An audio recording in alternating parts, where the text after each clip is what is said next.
Good afternoon. We are extremely pleased that you are here.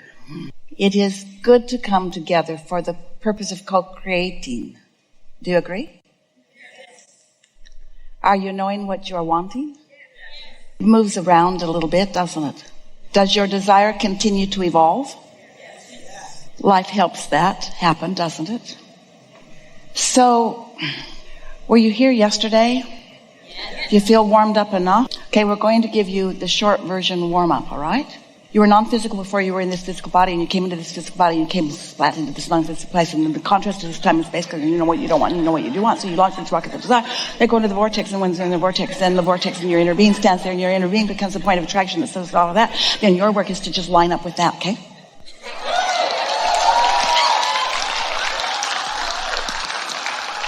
We know you've got that. So let's just get going. What do you want? Begin right here. So I got to go on the Alaska cruise, which was just a few months ago. And I love how you kind of ended it, or there was a theme. There's always a theme about having fun. And I liked how yesterday you talked about fun was the highest vibration. Feeling that elation in fun, think about it. There's a feeling of stability. There's a feeling of anticipation. There's a feeling of lightheartedness. And the thing about fun, that it is such a high vibration, is that there's an ease in it. Mm-hmm. A lack of resistance in it. Right. Yes. And a being in the moment, because it's kind of unfolding second by second. You're responding to the moment. Yes. So I also loved at the end of the last seminar you said, and I want to replace, you guys need to think about alignment with the one who has the most fun, and I may be misquoting it, but the idea was to replace the word alignment with the idea of when you're having the most fun. And he also said that we need more peaks, that we have longer valleys, and we need to have more peaks more often in our fun and enjoying life. If you trend deliberately to the upper half of the emotional scale, what happens is it becomes your point of attraction, which just continues to perpetuate more of that. Where most people, they know what they don't want and they know what they do want, but they spend more time explaining what it is about what they don't want that they don't want, instead of more time about what it is that they do want that they do want. And so more people spend more time on their way to the higher vibrations than at the higher vibrations. But there's not a good reason for that. The way you feel, your point of attraction, your vibrational habit of belief is just a thought you keep thinking, and the emotions are just response to the thoughts you keep thinking. So the more you trend in fun and joy and love, then the more you trend in those higher vibrations. And the more you trend in those higher vibrations, then the more of what you want is easily allowed by you. You've already done all the work. Step 1, and sifting through the contrast caused you to do all of the asking. And step 2 has already been taken care of by source and law of attraction, your own inner being. And so your work really is the focus of your focus. If we were standing in your physical shoes, what we would be focusing upon is how we feel. And if you're willing to do that, then you're willing to trend into a place where more of the time you're letting in more of what you want. And that's what allows momentum. And momentum is what allows greater and greater and greater degrees of attraction, amounts of attraction. Prosperity becomes more with that consistency. Happiness becomes more with that consistency.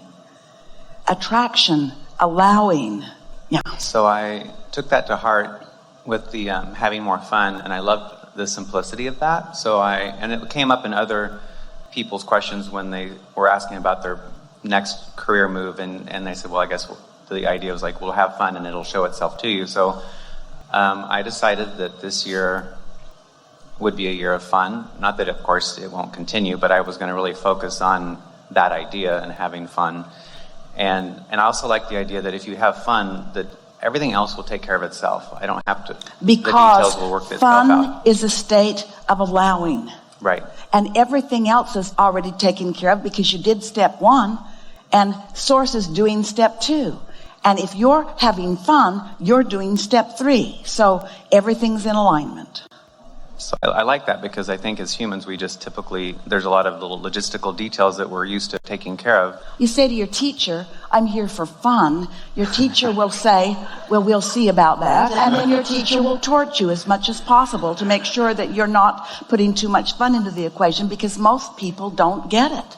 Most people would rather hear you say, I will strive for determination, and I will focus myself and sacrifice myself into accomplishment.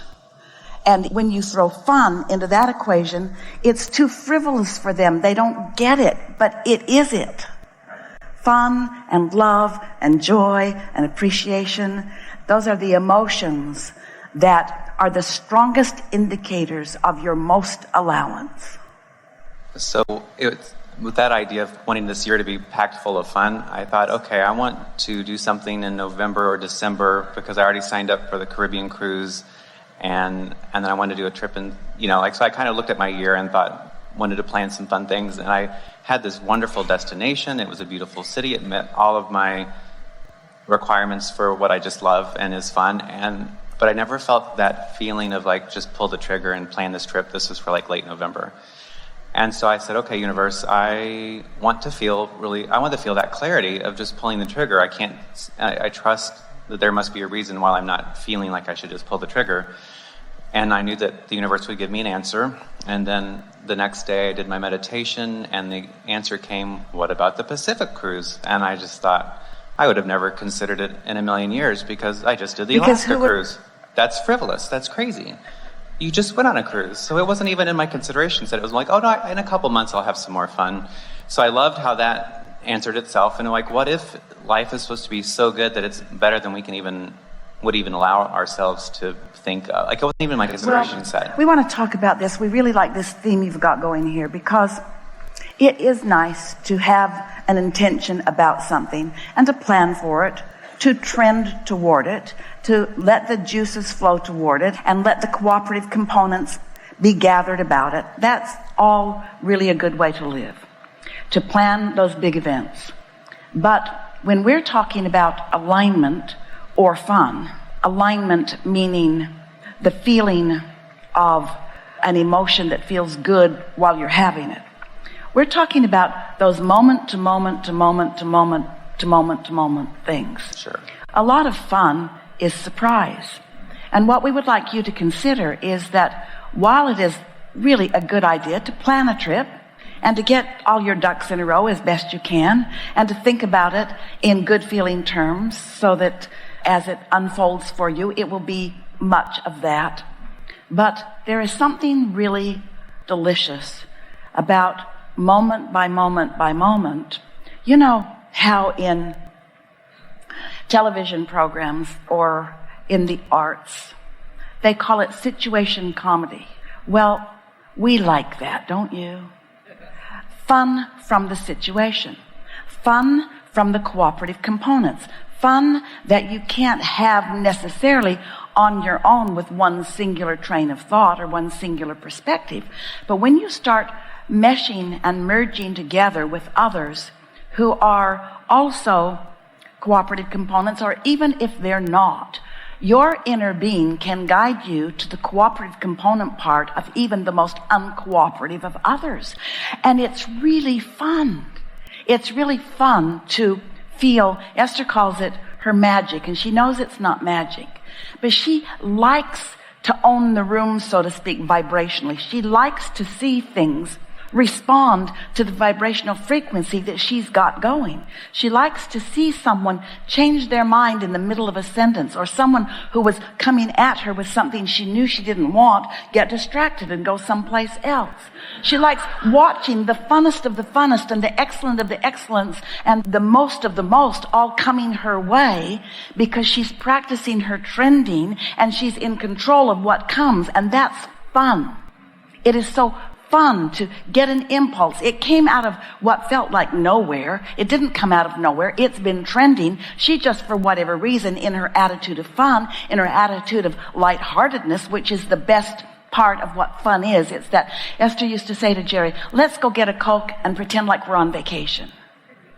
And what she meant by that, she liked that feeling from her former life experiences where it was vacation time, which meant it's not a time of responsibility. It's not a time of doing things for so many others. It's a time of doing what I want to do. Well, this is what we wish for you in all times. We want that to be your attitude because the universe is yielding to you.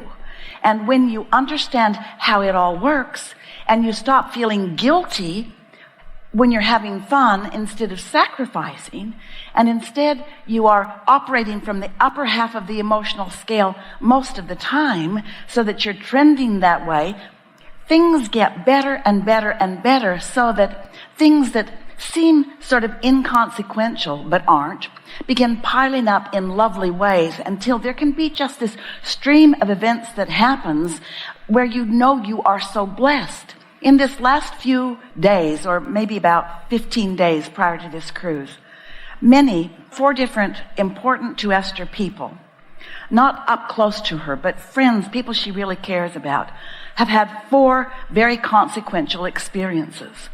And they're the kind of experiences that when a good friend that you know is involved in them, you take it seriously and it can bring you down, down, down, down, down. Maybe even to a point of despair. But when you've been trending and rocking and rolling and feeling good and having fun, then as you interface with people that care about you and that you care about, and they're having something like that going on, you can focus without losing your place.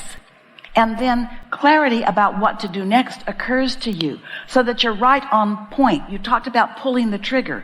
You don't want to pull the trigger just because it's time to pull the trigger, so to speak. And maybe that's not the best analogy in the world, but we all know what we're talking about. That point in time when you make the decision that this is a decided thing. Esther's been making great, big decisions, the kind of decisions that most people would think that you should contemplate over a long period of time, and it will occur to her, and she will know now is the time for this. And if she talks to some of the people that are up close to her that want her to be a reasonable person, she just explains to them, you should be way past expecting that from me. Because reasonable usually means considering the pros and the cons and the pluses and the minuses, which means shoot the good trend in the foot, which means kill the momentum. When you're weighing the pros and the cons and the pluses and the minuses, you're slowing your momentum way, way down. And the fun factor is going out the window. But when you get tuned in, tapped in, turned on, and fun is something that is a very strong intention, and you can find it almost everywhere you go. There is something fun in every moment. Esther knows for sure that if there were a camera on her all the time, that they would have locked her up a long time ago because she has so much fun with herself on her own at things that are just funny. And she talks about it right out loud. That's really funny, she'll say. Now, I like that. I got that. And she's talking to all of the non-physical friends who she has, who she knows are setting up endless things to surprise and delight her. Endless things to surprise and delight her. Now, maybe that's crazy. In human standards, it's certainly not normal. It is just not normal to be enjoying life so much all the time in the middle of a damn panic. Yeah. I've noticed that I'm being guided around my resistance every time something like this unfolds for me. And I trust and I love knowing that it's okay to have resistance because my inner being's going to guide me around. Like you already said no to the Pacific Coast cruise, but I'm just going to remind you now because I asked, And so I'm loving this new theme, and I want it to be oversimplified in the sense that I love to learn that we don't need to be in problem-solving mode, because then we're taken out of the moment. This is really good. You have said something which is eliciting something from us that we've never said before. Problem solving. Those words don't go together because the problem and the solution are 2 entirely different vibrations. That's what's been wrong with that all along.